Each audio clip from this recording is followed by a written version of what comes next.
On this episode of Locked On Lightning, we're talking about, do the Lightning have a backup plan for Stamkos? How active are they going to be at the draft? As well as, how crazy will the market be this summer? All that talk coming up and more on Locked On Lightning.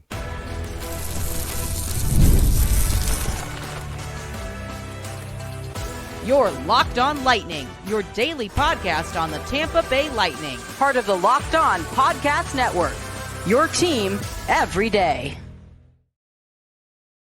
And welcome to another episode of Locked On Lightning, part of the Locked On Podcast Network, your team every day. I'm your host, Adam Danker, and welcome to another episode of Locked On Lightning. Today's episode is brought to you by Game Time. Download the Game Time app, create an account, and use the code LOCKEDONNHL for $20 off your first purchase. Terms apply. On this episode of Locked On Lightning, we're taking a look at really the questions. The three questions we have tonight are, do the Lightning have a backup plan for if they don't re-sign Steven Stamkos? We talk about how active are they going to be on Friday and Saturday in the NHL Draft, as well as we wrap things up with some talk about this summer. How crazy will the trade and free agent market be? We'll dive into all those topics in just a little bit, but first, I just want to remind you to go ahead and please subscribe to the podcast. Give us a follow wherever podcasts are distributed in audio form. We're also available on YouTube. Subscribe to our channel there. You can find more of my work over at boltbythebay.com. So the reason why we're talking about this is because there has been, with pertaining to the Stamkos stuff, there has been a lot of talk, especially over the last 24 hours. Chris Johnson's podcast. There was an article on Sportsnet as well. If you don't know who Chris Johnson is, he does phenomenal work as an NHL insider. Has a great podcast called the Chris Johnson Podcast. And if you want to follow along while I'm talking about it, there's an article on Sportsnet.ca about the NHL rumor roundup. Can the Lightning Stamkos test free agent waters? And this was also a segment. I didn't listen to this episode, but Elliot Friedman spoke on the Jeff Merrick show about Steve Yzerman trading Jake Wallman to San Jose. And now basically with that move, now everyone's trying to speculate as to what Yzerman will do next. And so surprised. I mean, we kind of all knew when Yzerman went to Detroit that he was going to basically make an abstract version of the Tampa Bay Lightning, if not improve on what they already were or what he made them into what they were. And it's no surprise here now that Stamkos is starting July 1st, will be able to test the free agent market, that he would be on Yzerman's radar, as you know, he knows what to get out of this guy as well as the season that he just had. And like I've been saying over and over and over again on this podcast, really, I think since the final game of the first round against the Panthers, every day you go by that you don't give Steven Stamkos a new deal, I think your chances of re-signing him are ever decreasing. And now to back up that point is all this talk starting to ramp up since the Stanley Cup final has concluded, where now we're talking about Steven Stamkos, or at least hearing from multiple outlets, you know, not just here, but multiple outlets, about the realistic possibility, the realistic scenario, as Elliot Friedman said. And if you don't know who Elliot Friedman is, follow him on Twitter, put on those notifications, because really he is the best in the business. Him, Kevin Weeks, Chris Johnson as well, but definitely Friedge and Weeks are really great when it comes to informing pretty much all of us, and breaking news as well. But now that it's starting to really ramp up, you know, a week ago, a week or two ago, if you would have told me the same exact thing that is coming now, I would have said that is just propaganda, that is fake news, that is GMs whispering to insiders saying, why don't you go out and say this, or giving them false information rather. But now that the final's over and we're in the last week of June, with July just days away, it's, you know, you got to start realizing or maybe taking into consideration that this noise is not just noise, that there's more to it than just this, than just rumor. And even then, with rumors, there's an old saying, you know, rumors, no matter how true or false, they always have some sort of truth to them or merit to them. I forgot where I heard that. I think that was probably in a Star Wars movie or one of those kind of franchises. But now that noise is becoming louder and louder and will continue to get louder in the coming days, you really got to ask yourself, as a Lightning fan here in this situation, do the Lightning have a backup plan?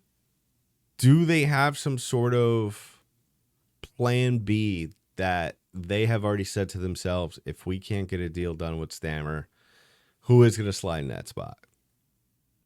I have heard one rumor that if Stamkos were to not re-sign in Tampa Bay for whatever reason, whether it be lack of money or lack of term or both, that the Lightning could potentially be looking at Jake Getzel, which I'm not crazy about. I know he had a decent tenure in Carolina. I heard that Martin Nicias, which I don't really know if that's a fit for Tampa Bay. As crazy as I am about players from Carolina, because I really do like a lot of the players that play for the Hurricanes that will be becoming UFAs. I don't know how realistic of, because yes, Nicias is an RFA, but at the same time, Carolina might be looking to move him to make moves for other players like Teravainen, Nosen, Martin Hook, and of course Getzel, like I said, as well as on the other side of that with D'Angelo, Pesce, and Shea, who we've talked about Pesce before on our Armchair GM episode. But strictly sticking with forwards, like I said, I'm not a big fan of Getzel. I don't know what it is. I just don't think he could really slide into a role with Tampa Bay where he could realistically be successful on a first line role with Braden Point and Nikita Kucherov. And at the same time, when you're talking about a plan B with Tampa Bay Lightning, with Steven Stamkos, unfortunately, Julien Brisebois has backed himself and this franchise into really just a tough situation, to where really you're really at the point right now where it's get Stamkos to come back or bust. That's really what it is. I would rather, to a certain degree, overpay Stamkos and have to figure it out from there. We spoke about it on the last episode really briefly about some rumor or false post that was on Twitter pertaining to the Lightning trying to shop. It was Chernak, Jeannot, and Pervix. I don't think any of that really at this point in time is going to happen. I mean, then again, there is a ton of time left in June. Really, when you think about it, like I said, you have the draft on Friday and Saturday. A lot of things could happen. And yes, we'll get into that in the next segment when really, as we kind of take a step to the side with this conversation and talk about it and how it really relates to the upcoming draft for the Lightning and what they could do to kind of help themselves out as they try to figure out this situation that's going on with the roster, because like it really is disconcerting. And as much as I want to pat myself on the back and say that I told you so, I don't, because I don't believe the Lightning really have a concrete backup plan. Because really, I think in the NHL, especially with how many contracts are expiring and how many players are going to hit the free agency market, all it does is further complicate any holes and issues that the Lightning need to address with this roster. That's all it does if Stamkos were to leave. And on top of that, if he goes to Detroit, that's going to be an absolute nightmare for the Lightning. Going to have to deal with him in the division. And it's just going to be a constant reminder for as long as he's with the Red Wings of how badly this whole situation got screwed up.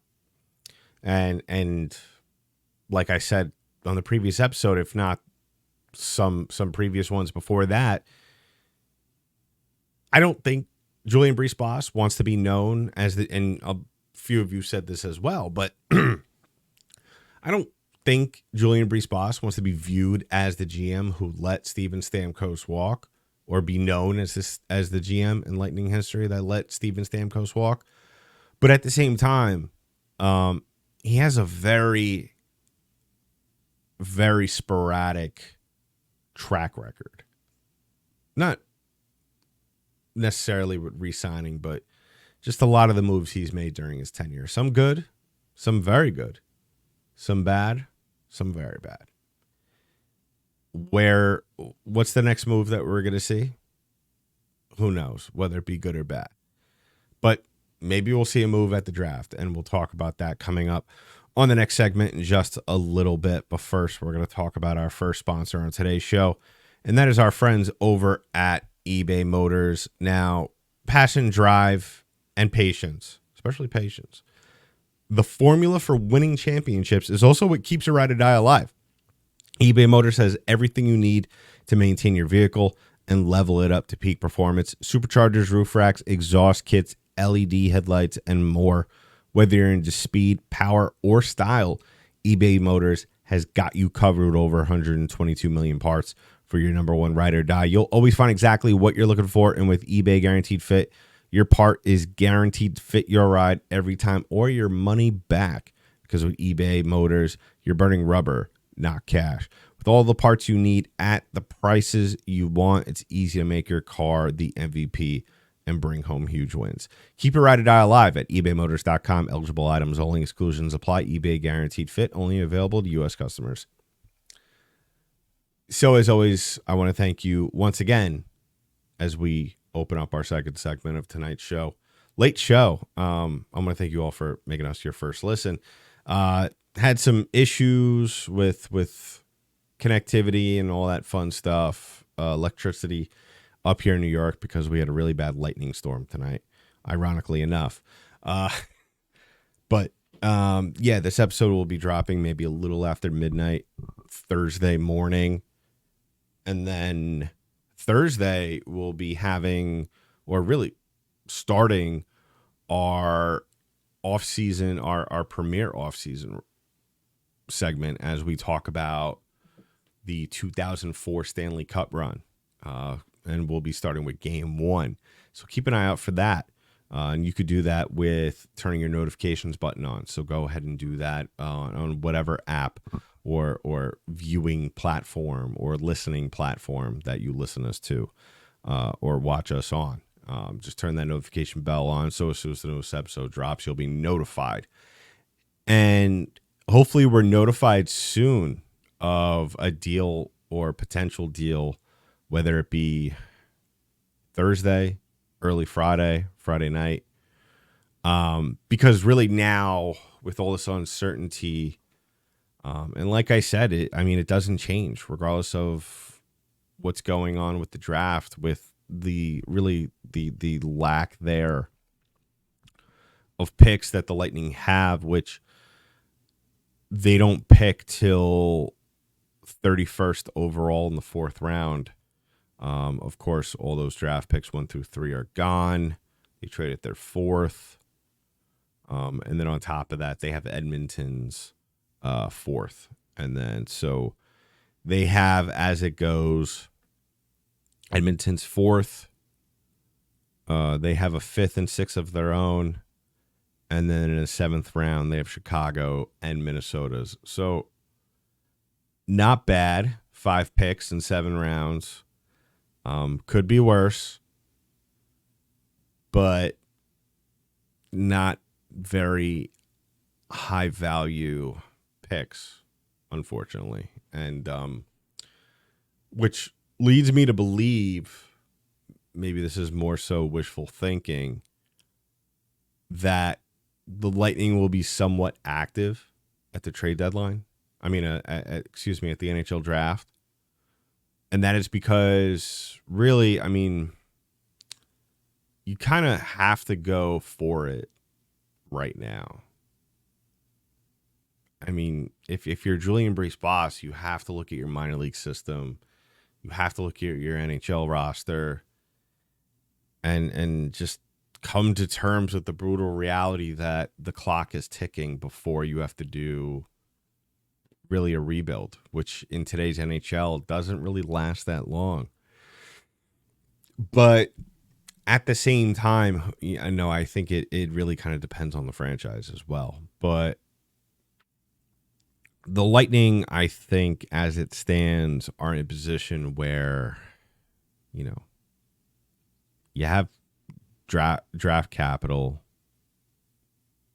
which is really not saying a lot. You don't really have much. You have a ton of picks next year in the 7th round. Your highest pick next year is in the 3rd round. You have 2 in the 4th, one of which is also Edmonton's. 2026 is going to be your year where you finally have all your picks. And you have all this going on while here in the present, you're still trying to stay a Stanley Cup contender. You're still trying to figure out what's going on with the face of your franchise. Because I'm going to be honest, I don't think like I said, going back to the first segment real quick, I don't think the Lightning really have a backup plan. I think it's really Stamkos or nothing. And then the problem that lies there is, if Stamkos walks, what does that mean for Hedman next offseason or even this season? Does Hedman say screw this and just play out the season and then leave? Or does he say, hey, more money for me? It could go either way. And so now looking at the draft this upcoming week, or this over the next couple of days, do you really trade the rest of your draft picks or what you have for this year's draft and just to get rid of Jeannot and Chernak and Sherry and Perbix? Do you just do that to do a salary dump? Now, the problem I have with that, as enticing as that might be, and I can't be more sarcastic when I say that, is, and I've said this pretty much since the season ended, when you're getting rid of picks and you're getting rid of salary for the sake of getting salary, what do you really, what is the aim here? Because then what you're doing is you're putting yourself into a situation where you're hoping a lot of other things will happen. And I think that the moves that the Lightning make at the draft will be very dependent on maybe how they feel the Stamkos situation is going. Because I would imagine both parties are or have been in contact constantly, if not daily.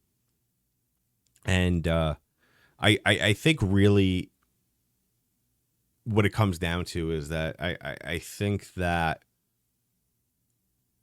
the Lightning will know whether or not, I think for sure by Friday, if they're going to sign Stamkos, and then they will act accordingly on Friday at the draft. But I really think that, and I know we're kind of all over the place now, but really, there's really a lot of moving parts when it comes to what could possibly happen with Friday. We could see nothing. We could just see the Lightning make their picks as what they have, which I'm not really I wouldn't be too upset over that. You got to make picks. You got to bring in new talent to Syracuse and Orlando, if depending on, using your discretion with certain players. You got to get guys into the system. You're already depleted as it is in terms of talent. You don't really have, you have quality players, but you don't have any guys that you could really say that are going to be first line guys or first pairing guys in the next 2 to 3 years. Let's be honest here. But I think if a move is made, I think it's going to be Chernak. And really the percentage of whether or not that will happen, I'm going to say it's going to be 40% that it does happen, 60% it doesn't.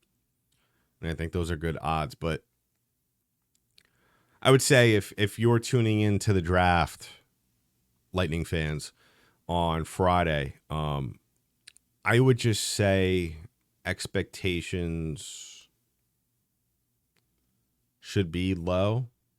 Not low to where you're waiting to be disappointed, but low in regards to that you shouldn't expect anything too spectacular to happen. On a little side note, speaking of spectacular waiting to happen, we got the NHL Awards coming tomorrow. Hopefully, at least we get the Lightning had a very weird season, a very up and down season, getting bounced in the first round to the eventual Stanley Cup winners, your division rivals, your in-state rivals. Your captain might very well be out the door to a division rival. If the Lightning could, if Kucherov gets the Hart Trophy, I think that, I could, at least for the time being, look past all that because, I think we could all agree that he's very well, if not beyond deserving of winning that prestigious award. But yeah, for the draft, I just think that, to be sure, to be certain, stay tuned for what happens tomorrow being Thursday. Stay tuned for what may happen during the day Friday, and just stay tuned for definitely what may happen during the draft itself. So let me know in the comments below. What are your expectations for the draft? Do you think the Lightning should just make mad salary dumps and trade here and trade there and do whatever they can while trading away picks in the process of just dumping money? Or should they make their picks and just figure it out afterwards? Let me know in the comments below on our YouTube page or on our social media pages at @LO_Lightning on Twitter, as well as @LockedOn_Lightning on Instagram. So coming up in just a little bit to wrap things up, we will be talking about this summer. How crazy will the market be? Free agency, trade market as well. We talk about all that coming up in just a little bit. But first, we're going to talk about our last sponsor on today's show, and that is our friend over at Game Time. Now, I love sporting events. We all know this. If you've been a listener of mine for the last 20 minutes or for the last 20 months or last 4 years, I love sports. I eat, I sleep, I breathe sports. And I love going to sporting events. and I go to all my sporting events using Game Time. I was using Game Time before Game Time was our sponsor. Okay, that's how far back me and Game Time go, and that's how much I love Game Time. Game Time is the best marketplace to buy tickets, not only to sporting events, but to comedy shows, theater, musicals, whatever events you're looking to go. You got to go on Game Time, because Game Time has killer last minute deals, all in prices, views from your seat, and their lowest price guarantee. Game Time takes the guesswork out of buying tickets. You could get all these great offers on here. They have all these great features on here. They got last minute deals. You could save up to 60% off. That is 60 off buying last minute for sports, concert, comedy, theater, etc. Whatever it is, they have it. You have all-in pricing with when you toggle this feature. Listen, you could get your total up front with no surprise fees at checkout, and they have their lowest price guarantee, or Game Time will credit you 110% of the difference. So take the guesswork out of buying tickets with Game Time. Download the Game Time app, create an account, and use the code LOCKEDONNHL for $20 off your first purchase. Terms apply. Again, create an account and redeem the code LOCKEDONHL for $20 off. Download Game Time today. Last minute tickets, lowest prices guaranteed. So we're wrapping up the show real quick with a brief discussion on what we could possibly see this summer with the NHL landscape being as it is. A lot of teams, as usually is the case, being in need of certain pieces. I think that the thing that really is going to be interesting and very well, much so, affects the Lightning. There are a lot of teams, including the Panthers and Carolina, that have a lot of players, good quality players, coming off the books. And I think that it's going to be a stereotypical NHL situation where as soon as the first domino falls, and what I mean by that is the first player to get signed or traded, it's going to create a complete storm flurry of signings. And the thing that worries me is that a lot of these very good quality players, some of them depth players, some of them top scorers like Sam Reinhart, he's hitting free agency. I mean, who knows? Maybe he'll get re-signed before then. But I think a guy like Vlad Tarasenko is definitely going to be a free agent. I think Ekman Larson might be as well. But really, the point I'm really trying to drive at is that it worries me a lot of these good quality players are going to be hitting the free agent market, because with the Lightning being in the situation that they are in currently, it's going to drive up the price of everybody. And as I've stated to exhaustion here on this podcast numerous times, not only during the season, but also the last couple of months, that the Lightning have little money to really make high quality signings in this offseason. And they don't have the capital to make trades. And I think that it's going to be a very difficult situation and time for the Lightning, and unless they do something absolutely drastic where they could get rid of some more cap space. I mean, a couple of weeks ago, before the McDonough trade, I would have said, and if you want to tune back in, go ahead, I thought the Lightning were in a phenomenal spot. I thought they were in a great situation financially, and even with draft picks. And it really just goes back to my constant frustration and love-hate relationship with Julian Brees-Boss. And I think a lot of Lightning fans feel this way. But really, the main point here is that the Lightning are going to have a tough time making some quality moves. We kind of already knew going into this offseason that the Lightning are probably going to have to rely on some of their minor league players. The Gage Conclaves, excuse me. Lilleberg.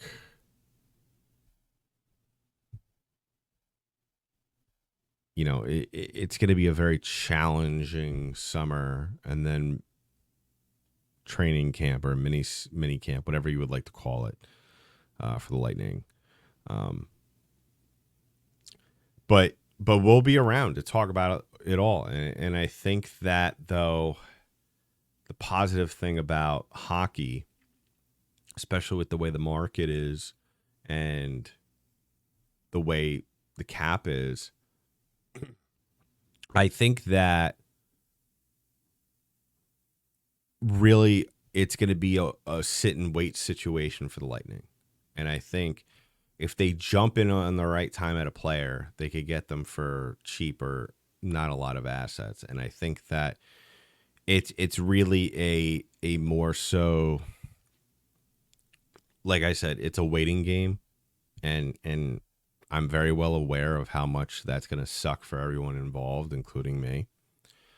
But we'll talk about the moves as they break, and hopefully the Lightning make the right ones. I still believe that the Lightning could go after, even if Stamkos walks or even if he stays, in lieu of bringing back Anthony Duclair. Maybe you go after a guy, like I said before, like Sean Moynihan on a previous episode. I talked about him a lot. Can play center or on the left or on the right. Guy who's going just on the verge of being in his 30s, a guy who could play third line minutes, a guy that maybe you could woo into coming to Tampa Bay and playing for a potential winner, where he hasn't really had that opportunity in his career, as well as he's been in Canada his entire career. Some guys love that. Other players prefer to be somewhere where their water doesn't freeze in the middle of March. So that's the one thing the Lightning do have in their favor, is that they do have a free agency destination to a certain degree, a very welcoming city, a very beautiful city.